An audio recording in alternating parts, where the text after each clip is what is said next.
Dan Moskal here, and we're talking about some book marketing and specifically using some advertising. This is part of a bonus series of videos as a free gift for my book, How to Write a Book, The System. So here's the deal, and let's go ahead and just start with an example. Robert Ringer, many years before the advent of the internet, he's a New York Times best-selling author. He was rejected by dozens of traditional publishers. So he went as a self-published author and went out and purchased a whole bunch of advertising. He did a lot of the big, more reputable. In the example we're going to talk about here, we're just going to say the Wall Street Journal. I believe he did use that, but I'm not positive.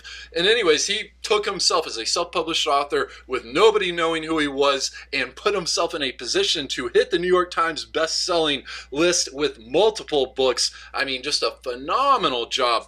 And so here's an example we're going to use. Like we said, the Wall Street Journal.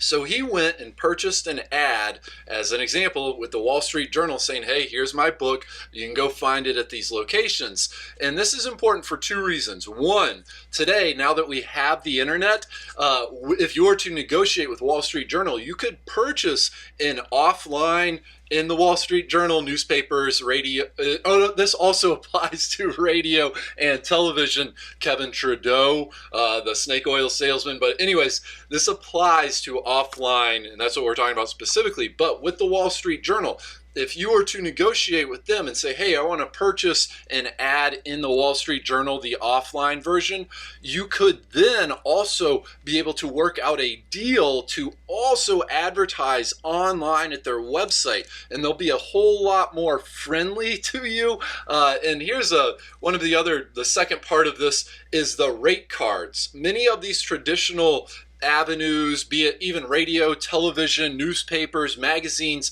the rate cards that they show you are pure fiction. But one of the keys, especially if you're new to this, not only can you negotiate to pay a whole lot less, but you should, and this is easier done once you have a control that you know is working, which needs to employ some direct response principles. That's how Billy Mays earned his fortune with OxyClean and countless others. But the media should prove themselves to you. They need to prove their worth. They need to prove their value and prove that they have a responsive audience.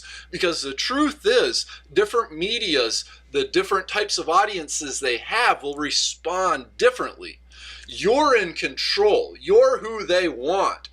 So just make sure you keep that control, stay in a position, and we'll talk more here in an upcoming video about online and some details. So please subscribe and join our congregation. This is Dan Moskal. If you'd like to know some more, we're going to include a link in the description below to an article at our website, danmoskaluniversity.com. For some more book marketing tips, please check out some more videos. Have a fantastic day, and you can find all 9 of my books, including How to Write a Book, The System, at Amazon, iTunes, Barnes & Noble, and an audio book. Looking forward to talking to you again here soon.